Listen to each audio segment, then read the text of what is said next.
Hello viewers, welcome to today's lecture on flow and error control. In the last lecture, we have discussed about various error detection techniques, and also we have discussed a technique for forward error correction known as Hamming code, using Hamming code. Now, for communication for successful data communication, it is necessary to use some techniques so that data communication can be performed in a reliable and efficient manner. So, in this context, two techniques, flow control and error control, are very important. So, in this lecture we shall discuss about these flow and error control techniques. Here is the outline of today's lecture. First we shall discuss why flow and error control is necessary. Then we shall discuss the two important flow control techniques, stop and wait flow control and sliding window flow control. And we shall compare the performance of these two flow control techniques, namely stop and wait flow control and sliding window flow control. Then we shall see how we can perform backward error correction using three techniques: stop and wait ARQ, go back N ARQ and selective repeat ARQ. So, we shall consider these three techniques one after the other. And on completion of this lecture, the student will be able to explain the need for flow and error control. They will be able to explain stop and wait flow control technique, how it works. They will be able to explain how sliding window protocol is used for flow control. Then they will be able to explain how stop and wait ARQ works. They will be able to explain how go back N ARQ works, and also they will be able to explain how selective repeat ARQ works, and they will be able to compare the relative performance of these three techniques. First, let us focus on why flow and error control.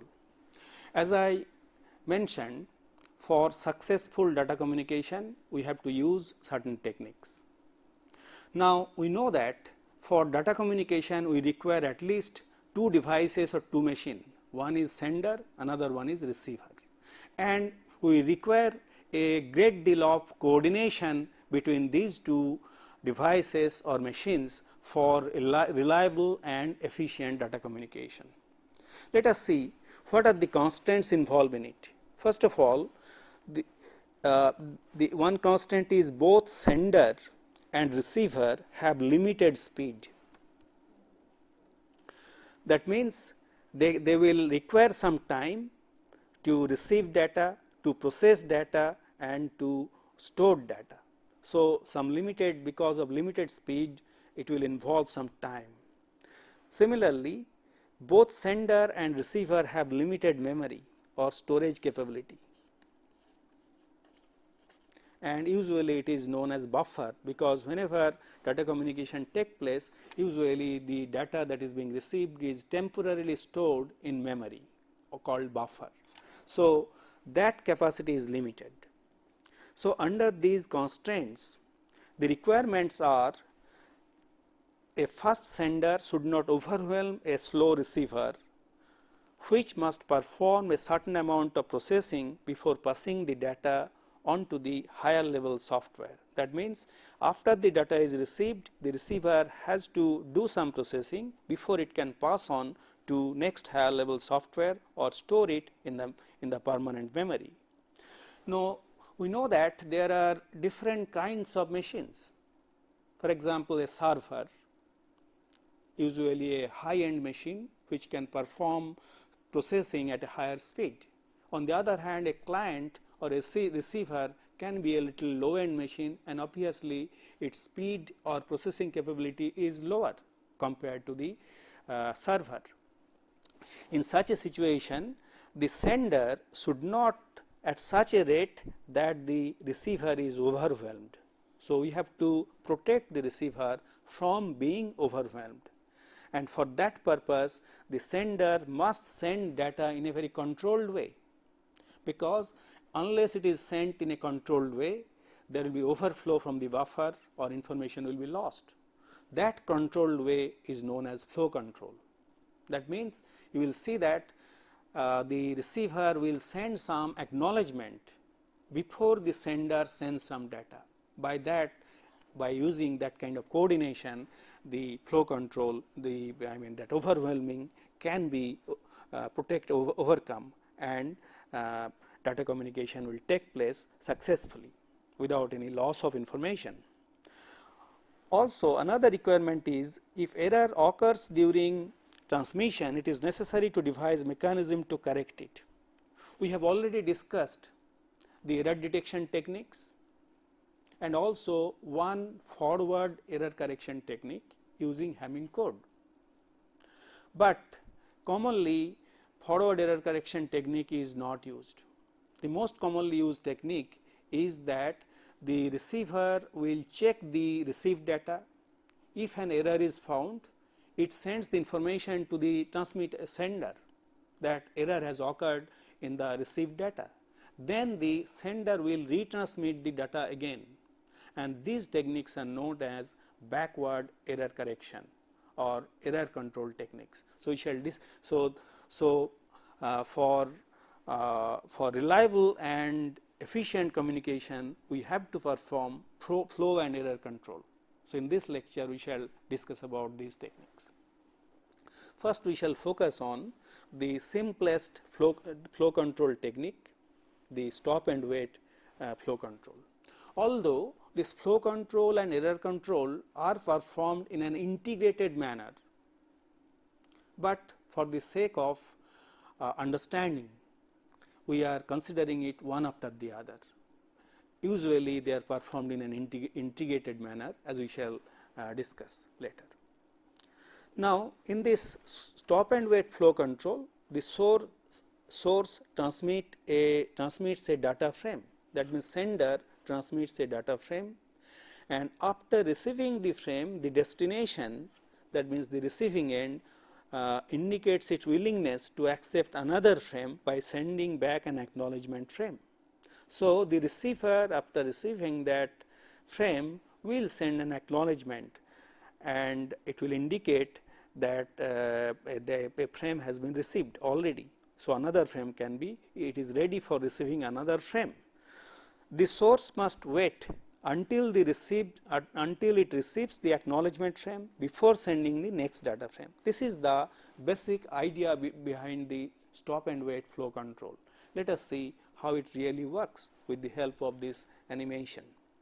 So, here is the sender side and here is the receiver side, and a frame is ready for transmission and it is being sent by the sender. So, it is taking some time to reach the receiver, known as the propagation time, and after receiving the frame, the receiver will take some time to do some processing, then it will send an acknowledgement, and the acknowledgement will reach the sender, and after it is received by the sender, sender will send another frame.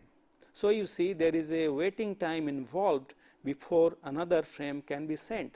Similarly, after another frame is received by the receiver, it will send another acknowledgement, and after receiving that acknowledgement, again the sender will send another frame, as you can see from this animation. So, here as you can see, between two frames there is a waiting time or wait time involved. So, some time is wasted before another frame can be sent. And this ensures that the receiver is not overwhelmed. So, this is the basic idea behind stop and wait flow control. Let us see the performance of this stop and wait flow control technique. And for that purpose, we have to understand about two important parameters. One is known as transmission time. The transmission time is the time it takes for a station to transmit a frame. It will depend on what? The time for transmission of a frame will depend on the length of the frame, and also it will depend on the rate at which the transmission is taking place. Let us assume the rate is the size of the frame is 10 to the power 3 bytes, that means 1 kilobyte, and the rate at which it being sent is say 10 megabits per second. So, when it is sent at this rate, obviously the transmission time will be 10 to the power 3 by 10 to the power 6, that means 1 millisecond. Now, let us come to the propagation time. The propagation time is the time it takes for a bit to travel from the sender to the receiver, and this time is obviously is dependent on the distance and the speed of the electromagnetic wave. So, depending on the distance, obviously longer the distance, more will be the propagation time. And if, for example, whenever we use satellite communication, then the signal goes from the base station to the satellite and back to the ground station, and as we know, it takes about quarter of a second. And whenever we are using say fiber optic communication, the length of the cable can be very long, and in such a situation the propagation time can be long. And the ratio between the two is known as A. A is the ratio between propagation time by the transmission time. Usually transmission time is normalized to the value 1. So, whenever A is less than 1, the frame is sufficiently long such that the first bit of the frame arrive at the destination before the source has completed transmission of the frame. That means, suppose here is the sender, here is the receiver. So, it has started transmission. Now, in such a situation, you will see before the first bit reaches the destination, the transmission is not yet complete. That means, in this case transmission time is longer than the propagation time. On the other hand, whenever A is greater than 1, in such a case what will happen, this is the sender side and this is the receiver side. Before the transmission is over, that means the transmission will be over before it reaches the other end. For example, the scenario will be somewhat like this. That means, this is the frame, and you see before this end has reached the receiver, the transmission has been completed and it has already taken some time has passed. So, this will be the case whenever A is greater than 1. And depending on this value of A, which is the propagation time by transmission time, it can be shown that the utilization of the link is equal to 1 by 1 plus 2A. So, you see higher is the value of A, utilization will be poor. On the other hand, smaller is the value of A, utilization will be better. So, we can see that whenever we are communicating over a long distance, then there is a possibility of inefficient utilization in case of stop and wait flow control. On the other hand, when the propagation time is small, then the utilization will be better. And this problem can be overcome by using sliding window protocol. The main limitation of stop and wait protocol is that at a time only one frame is in transit. As we know, normally a single message is divided into a number of frames. So, whenever short frames are sent, then the transmission time is small, and that is used so that the error does not occur and various other reasons. So, in such a case the stop and wait flow control will not be efficient. So, when the use of multiple frames for a single message, that is the normal scenario, stop and wait flow protocol does not perform well, as you have seen. The main reason is that here only one frame at a time can be in transit, and that is being overcome in sliding window protocol, as we shall see. And as we have seen, whenever A is greater than 1, then serious inefficiencies result in stop and wait protocol. Efficiently can be greatly improved by allowing multiple frames to be in transit at the same time. That means, before an acknowledgement is received from the other end, if multiple frames can be allowed to be sent, then efficiency can be improved, and that is precisely what is done in case of sliding window flow control. Moreover, efficiency can be further improved by making use of full duplex line. As we shall see, the acknowledgement can be sent from the receiver side along with, as part of a information frame, and that is known as piggybacking.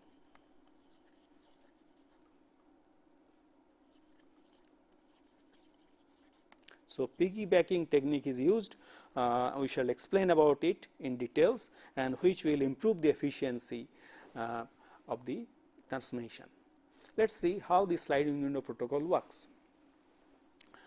Now, first of all, to keep track of frames, we are sending multiple frames. Obviously, unless the frames are numbered, it will be difficult to keep track which frame has received the destination, which frame has not received, has not reached the destination. So, the frames are sequentially numbered, and they are sent, and the sequence, since the sequence number to be used occupies a field in the frame, it should be of limited size.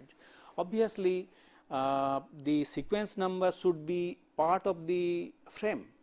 That sequence number has to be embedded, will be one of the fields of the frame, and obviously the number of bits that is added, that is used for representing the sequence number, will be an overhead, and that is why there is some restriction on the number of bits that can be used.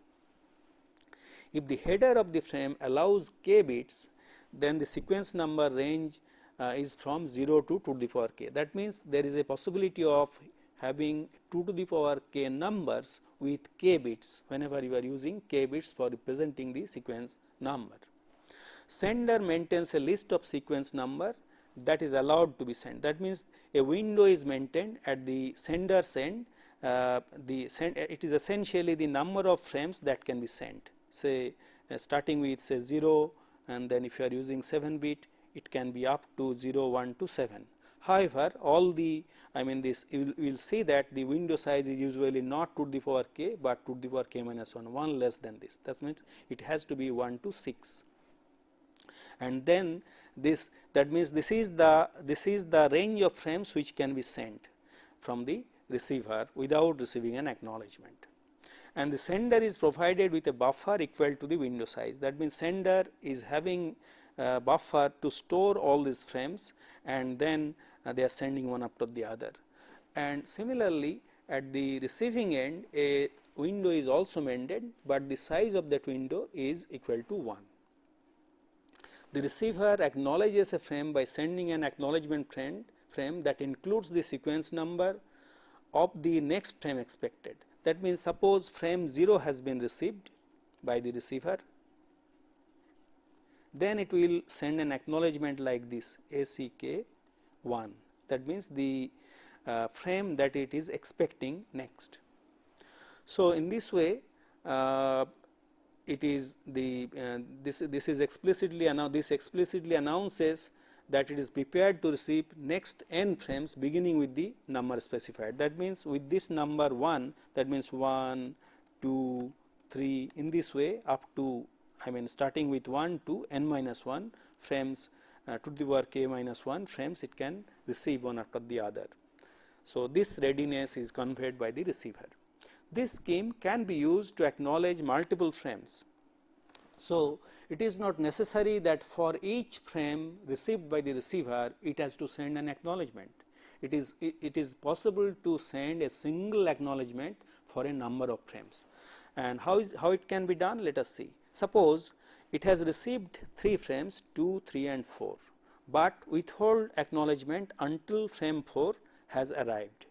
Now, by returning an acknowledgement like ACK 5 with sequence number 5, it acknowledges frame 2, 3 and 4 at one time.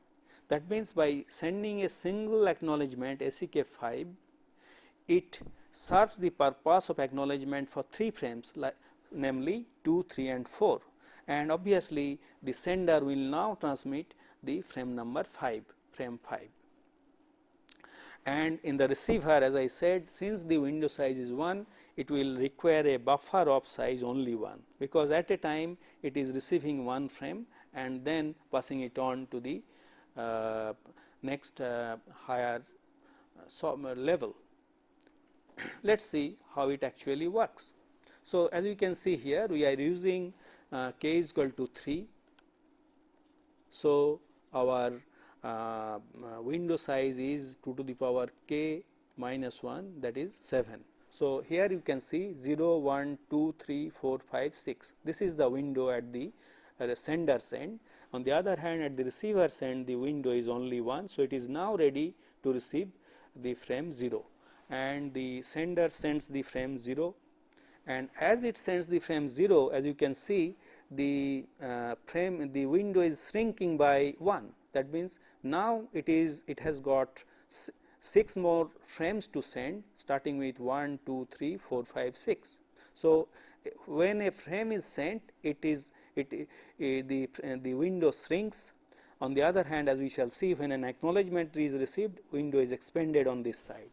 Now, the receiver side, after receiving the frame, also moves the window from 0 to 1, because now the frame 0 has been received. Now, it is ready to receive the frame number 1.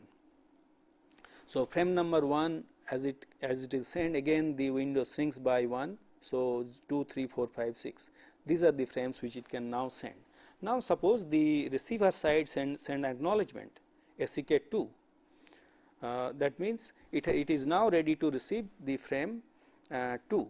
So, when this is received, as you can see, the window has been extended by 2. Earlier it was ending with 6, now it is 7 and 6. So, again the window is now having 7 frames, 7 numbers 2, 3, 4, 5, 6, 7 and 0, and it will send now the frame number 2, I mean from this end. So, frame number 2 is sent, again the window is being extended to 3. So, in this way it goes on.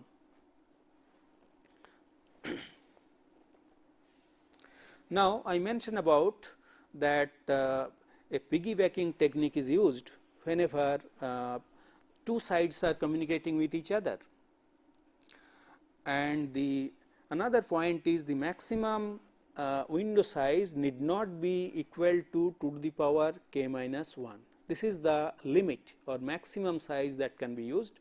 However, in practice one can use lesser than that, but in that case the overhead increases. Unnecessarily, if we use more bits to represent the sequence number, overhead increases. So, usually we try to use the maximum number, that is 2 to the power k minus 1, that is the window size. Now, if 2 stations exchange data, each need to maintain 2 windows to save communication capacity, and that is known as the technique is known as piggybacking. How it works? Each data frame includes a field that holds the sequence number of that frame plus a field that holds the sequence number used for acknowledgement. That means,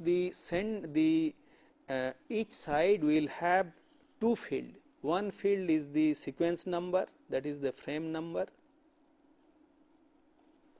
and another is acknowledgement number. So, frame number and acknowledgement number, that acknowledgement number is piggybacked as part of the frame that is being sent, and as a result we need not send a separate frame acknowledgement frame for this purpose. So, some saving in the bandwidth occurs in this way, and this is known as piggybacking. However, if a station has an acknowledgement but no data to send, it sends a separate acknowledgement frame. It is not always necessary that both sides will send acknowledgement frames by using piggybacking, because if a particular station has no frame to send, then it has to send acknowledgement frame after receiving the information frames. Let us see the link utilization in case of sliding window protocol. Here the utilization will be 1 if n is greater than 2a plus 1, where n is the window size and a is the ratio between the propagation time and transmission time. Let us take up an example. Suppose we are using k is equal to 5 bit. In such a case, the value of n will be equal to 2 to the power 5 minus 1, that is equal to 31. So this is the window size. Now suppose the value of a is equal to 10, let us assume. So whenever a is equal to 10, obviously the utilization will be, in this case the utilization will be 1, because n is greater than 2a plus 1. A is 10, so 21. So this is greater than 1. So in this case the utilization will be 1. On the other hand, let us assume the propagation time is very long, and as a consequence a is equal to, let us assume 200.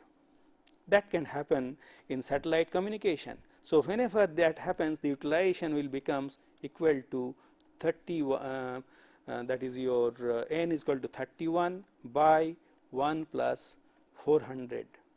So you see the utilization is much less in such a situation whenever you are using communication over a longer distance, that means propagation time is long, or you are sending at a very high speed, then also the transmission time will be short.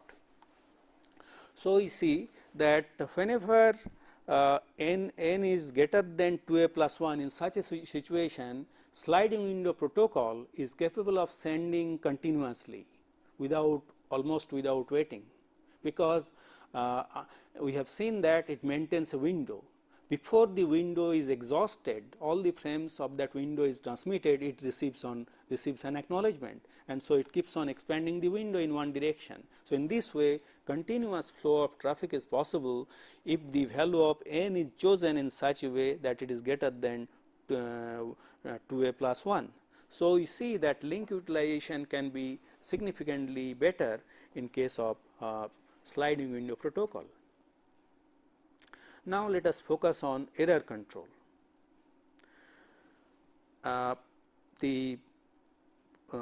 We shall consider this model for backward error control. Data are sent as a sequence of frames, as you have already seen how it is being done. Then frames arrive at the same order as they are sent. We are assuming that frames are reaching the destination in the same order, because usually we are considering the case where the two nodes A and B are linked by a direct communication link. So in such a situation there is no possibility that the frames will be reaching out of order, it will be reaching in the same order. However, each transmission frame suffers an arbitrary and variable amount of delay before reception. There can be some delay on the path because of some reason. In addition to the above, following two types of errors may occur. Now what can happen? So far we have assumed that when a frame is sent, it is reaching the destination without any error or without any loss. However, it can happen. First of all, let us consider the case of lost frame. A frame fails to arrive at the other side. So how it can happen? Whenever a frame is sent, in what situation a frame cannot reach the destination or it gets lost on the way? One possibility is that there may be some noise, and that noise can be such that it may corrupt to such an extent that information is not recognizable. So a noise burst may damage a frame to such an extent that it is not recognizable at the receiving end. In such a case, we may call that the frame is lost. Another possibility is that the frame is damaged. Whenever error occurs and that is detected by suitable error detection scheme that we have already discussed, then we can say that the frame is recognizable, but some errors has occurred, bit errors has taken place. So, in such a case we call it damaged frame. So, we have to take into consideration these two situations whenever we consider the error control. Most of the common techniques for error control are based on some or all of the following. First of all, it uses error detection. What are the components of error control are explained here. First of all, there should be some technique for error detection. We have already discussed about a number of techniques for error detection, such as parity check, cyclic redundancy check, and checksum. One of the techniques can be used for error detection, and normally the cyclic redundancy check is used because we have seen that this is the most sophisticated one and gives you much higher fault coverage. Then it will use the concept of positive acknowledgement. The destination returns a positive acknowledgement to successfully received error free frames. So, that is usually represented by ACK. On the other hand, there can be negative acknowledgement. So, the destination returns a negative acknowledgement to frames in which error is detected. The source retransmits such frames. So, whenever the acknowledgement comes in the form of negative acknowledgement, then the sender has to retransmit the frame. Apart from that, there will be necessity for retransmission after timeout. The source retransmits a frame that has not been acknowledged after a predetermined amount of time. What can happen? That happens in case of damaged frames. A frame is damaged to certain extent, it is not recognizable. So, that the receiver assumes that no frame has come. So, in such a case, the sender will use some kind of timeout mechanism for retransmission. So, these are the basic techniques or components used for backward error control, and these error control techniques are collectively referred to as automatic repeat request ARQ. And obviously, as I mentioned in the beginning, our objective is to turn unreliable data link into a reliable one. As we know, there does not exist any transmission media where error cannot occur. Error can always occur, although the reliability of the transmission media is improving with time. However, there is always some possibility or probability of error. So, in such a case, in the error prone environment, our objective is to perform reliable and communication. That can be done by using these error control techniques. And there are three versions of ARQ techniques. One is known as stop and wait, based on stop and wait flow control. Second is go back in, based on that sliding window protocol. Then selective repeat, it is also based on sliding window protocol. So, these are the three ARQ techniques which are used, and we shall discuss them one after the other. Let us first consider the stop and wait ARQ technique. As I mentioned, it is based on stop and wait flow control technique. The source station transmits a single frame and then waits for an acknowledgement, as we have seen that is done in case of flow control. Then no other data frame can be sent until the destination station's reply arrives at the source station. That is, we have seen that is being performed as part of the flow control. Now, to take care of lost and damaged frames, the stations are equipped with another device known as timer. If no recognizable acknowledgement is received when the timer expires at the end of timeout interval, then the same frame is sent again. That means, after sending each frame, the sender starts a timer, and based on the propagation time, the distance, some time is fixed, and and the timeout time is fixed. And after the timer reaches the timeout, and if no recognizable acknowledgement is received, then the sender will retransmit the frame. That is the basic mechanism. So, this however requires that the transmitter maintains a copy of a transmitted frame until an acknowledgement is received for it. So, we have seen that sliding window was moving forward only after receiving an acknowledgement. That means, for all the frames it receives an acknowledgement, the buffer can be released. That is the basic idea here.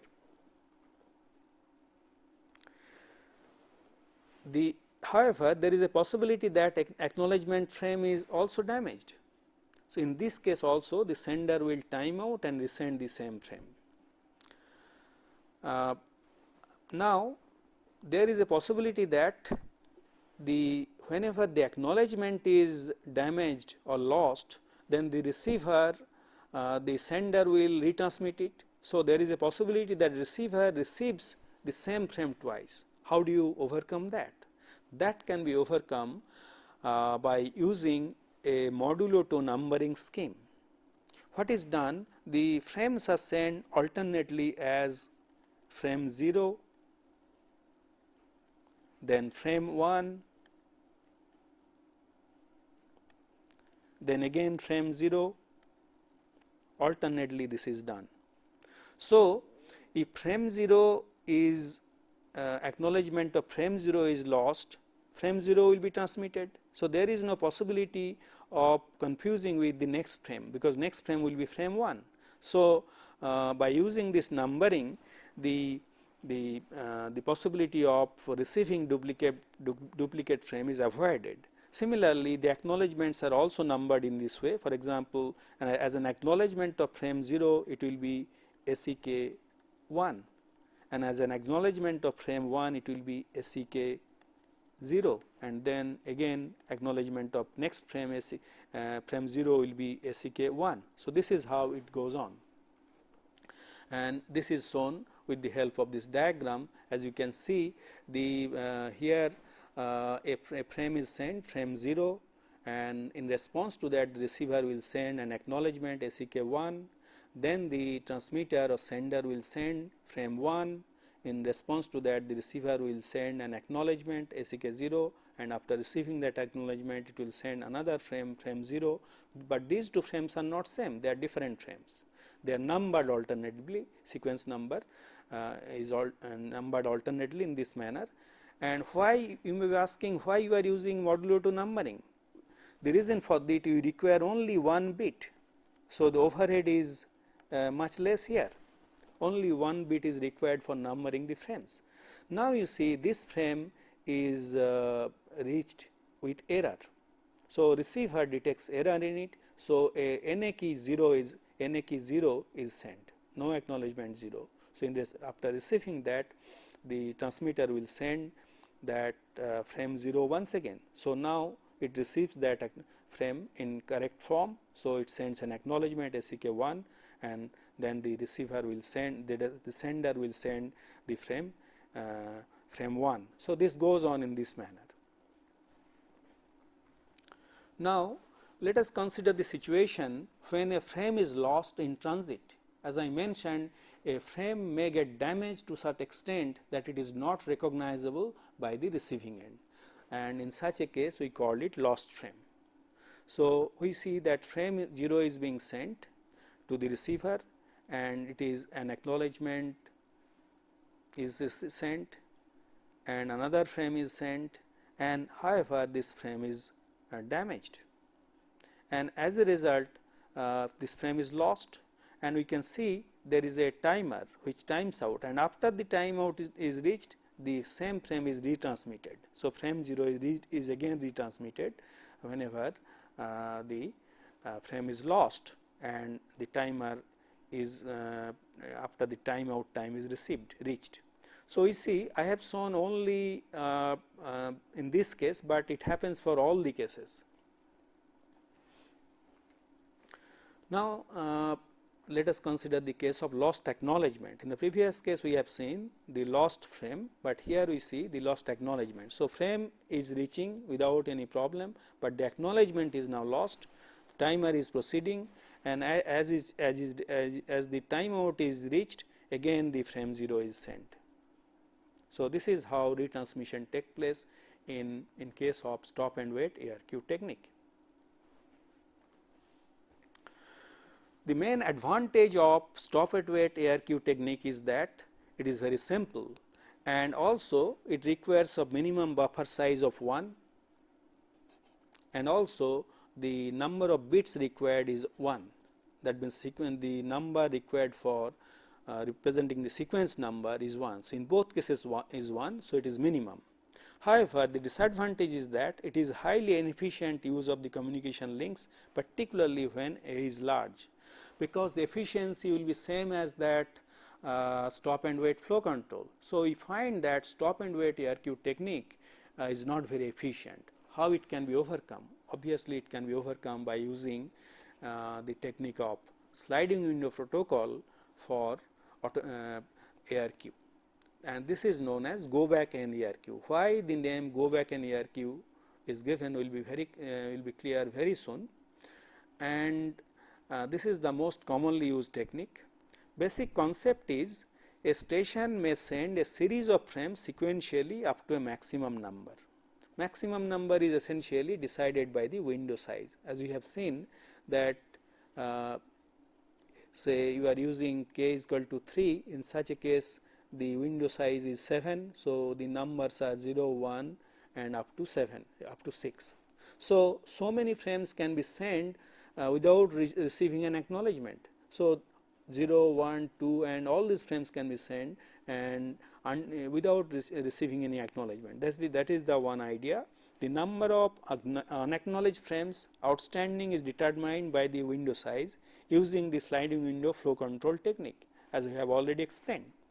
In case of no error, the destination will acknowledge incoming frames as usual. So, the acknowledgements are sent as usual in the previous case. However, whenever the destination detects an error in the frame, as I mentioned, that negative acknowledgement is sent, which is known as reject frame, REG frame. So, REJ frame. The destination will discard the frame in error and all future frames until the frame in error is correctly received. So, what will happen? The destination will discard the already received frame and until the a particular frame is received correctly.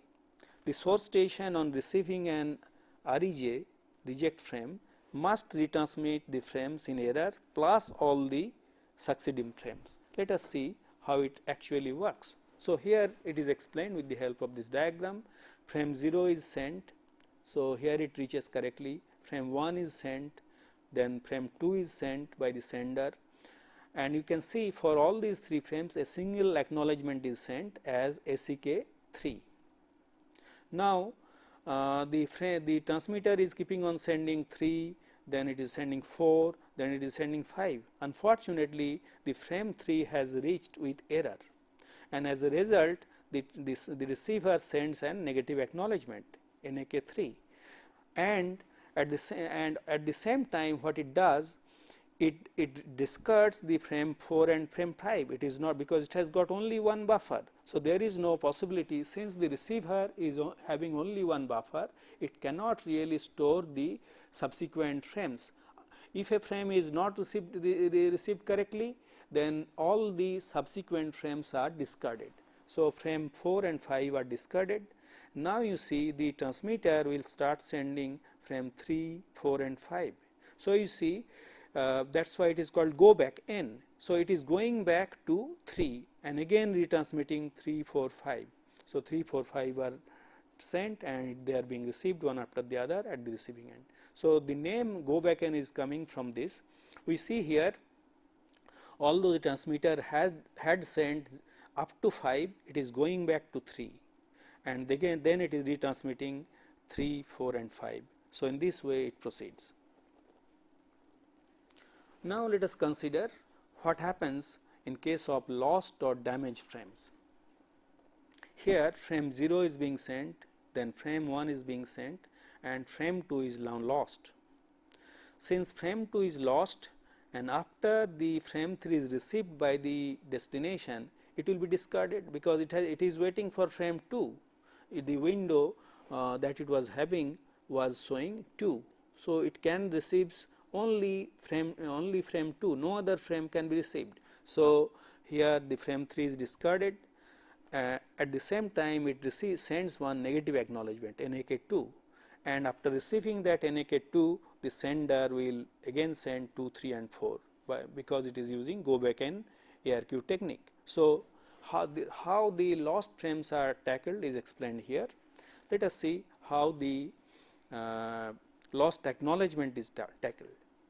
Here we see that frame 0 is sent, frame 1 is sent, it is received correctly, frame 2 is also received correctly. So, it sends an acknowledgement ACK3.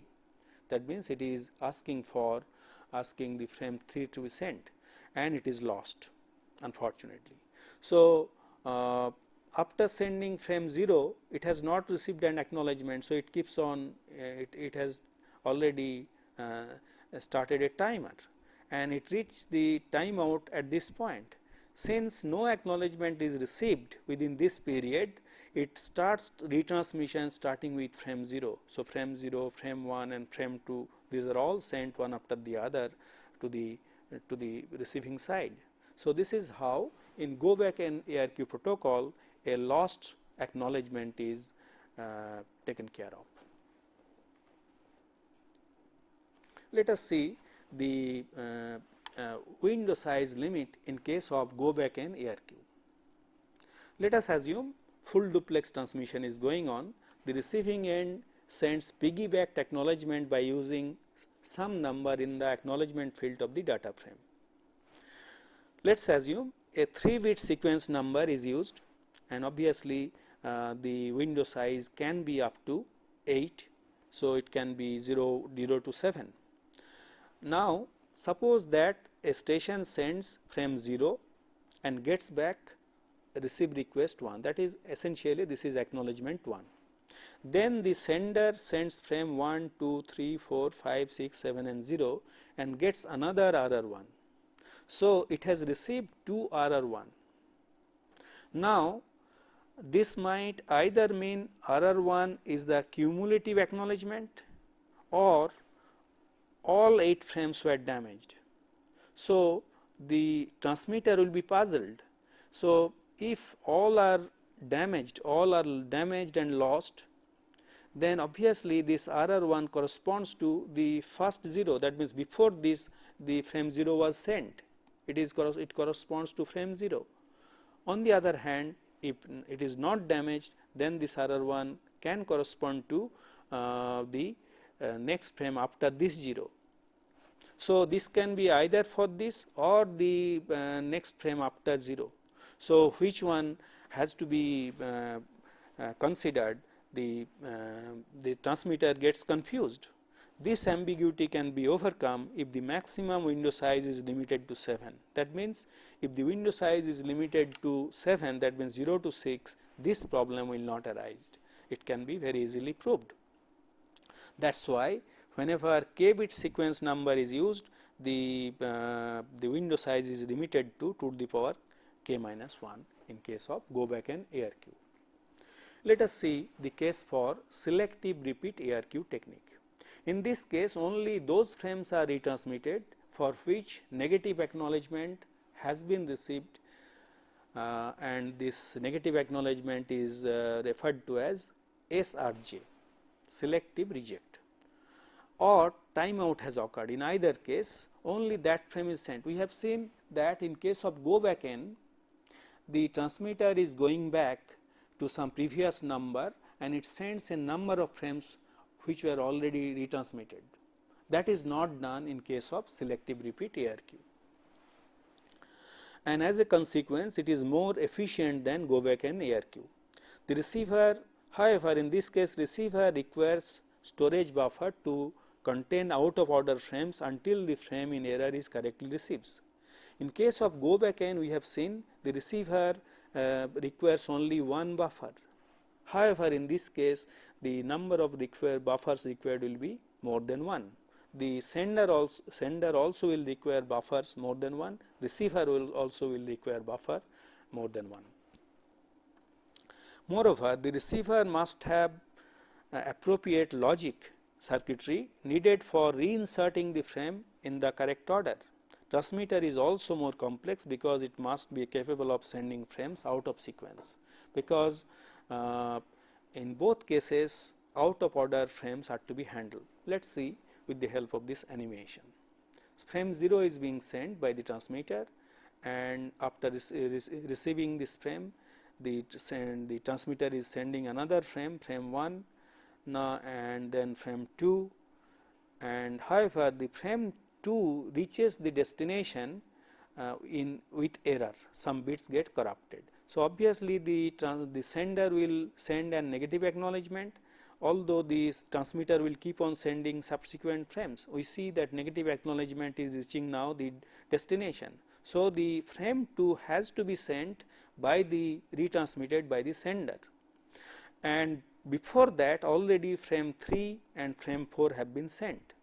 So, we see in case of go back and ARQ, after 2, 3, 4 and 5 were sent, but now here we find after sending 2 it sends 5. So, retransmission of 3 and 4 is prevented by using the selective repeat ARQ technique. However, here the receiver must keep buffer so that 2 can be inserted before 3 and 4. So, and also it must have little more processing capability. So, we find that in case of selective repeat, with the help of more powerful processor capability and also more number of buffers in the receiving end, the efficiency can be improved. And also it will require some limit on the window size. Let us consider the following scenario in case of selective repeat ARQ, assuming k is equal to 1, and let us assume the window size is same as go back and ARQ. Now, the sender sends frame starting from 0 to 6, one after the other. Receiver sends receive request 7, that means after receiving 6 it will send the receive request 7 after receiving all 7 frames. So, unfortunately RR7 gets lost in transit. The sender times out and retransmits frame 0.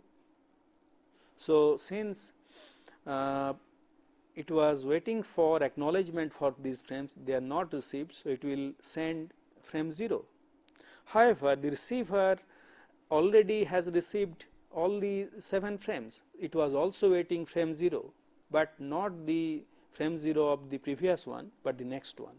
So, the receiver has already advanced its receive window to receive frame 7, 0, 1, 2, 3, 4, 5, and so it is. So, it is now ready to receive frame 0. So, the receiver wrongly assumes that frame 7 has been lost and frame 0 is accepted as a new frame. Instead of old frame, it is received as a new frame. So, we see the problem arises here. This problem can again be alleviated by choosing a limited window size, and in this case the the window size should be no more than half the possible sequence number. That means, if we are choosing k is equal to 3, then the possible window size in case of selective repeat ARQ has to be 2 to the power 3 by 2, that means equal to 4. In case of go back and ARQ, this can be 7. However, in case of selective repeat ARQ, it has to be 4.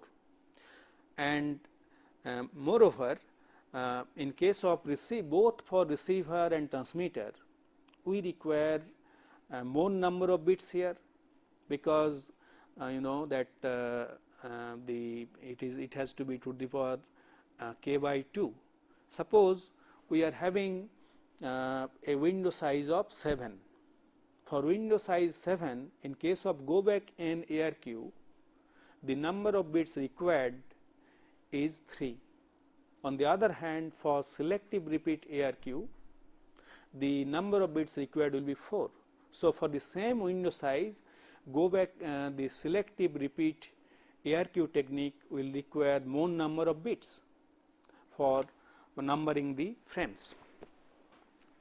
So, friends, we have discussed two flow control techniques, selective the stop and wait and sliding window technique, and also we have discussed three ARQ techniques, stop and wait, go back in and selective repeat. And as I mentioned, these flow and error control are performed in an integrated manner, although I have discussed separately after for the convenience of understanding. Now it is time to give you some review questions. First question is, in what situation sliding window protocol performs better than stop and wait protocol? Second question is, consider the use of 10 kilobit size frames on a 10 megabits per second satellite channel with 270 millisecond trip delay, round trip delay. What is the link utilization for stop and wait ARQ technique? Third question is, what is the channel utilization for the go back N protocol with window size 127 for the problem 3? So, in the previous case, the value of N was different. Now it was N actually it was stop and wait. So, window size was 1. Now it is 127. So, in this case, what is the utilization? Fourth question is, compare the window size, number of bits used for numbering frames and buffer size for the three ARQ techniques. Here is the answer to question number 1 of lecture 15. First question was, compare and contrast the use of parity bit and checksum for error correction. Answer is, only odd number of errors can be detected if simple parity check is used for error detection. However, simple parity check has minimum overhead. Error detection capability for burst errors for two-dimensional parity check and checksum are comparable, but the overhead of two-dimensional parity check is more than checksum techniques, as we have discussed in detail. Second question was, draw the LFSR circuit to compute a 4-bit CRC with the polynomial x to the power 4 plus x to the power 2 plus 1. As you can see, since the degree of the polynomial is 4, we require 4 flip-flops, and here you have got 3 terms. So, we require 2 exclusive OR gates connected in this manner as it is shown in the diagram. So, this is the LFSR circuit for this characteristic polynomial. This is the question number 3. Obtain the 4-bit CRC code word for the data bit sequence 100110111 using the generator polynomial given in the problem 2. Here the sequence is given, and I have already explained that how this number is divided by modulo 2 arithmetic. As you can see, first quotient is 1, second quotient is also 1, then exclusive OR is performed bit by bit, third quotient is 0. So, 0, 0, 0, so it becomes same. So, in this way we get 1011 as the remainder, which is used as CRC, and this is the quotient. Fourth question was, why the use of burst error correction is uncommon? The number of redundant bits required for error correction increases drastically as the error correction in the number of bits increases. As we know, in case of burst error, a number of bits may get corrupted. As a result, error correction is very difficult and inefficient. That is why it is not commonly used. So, friends, with this we come to the end of today's lecture. Thank you.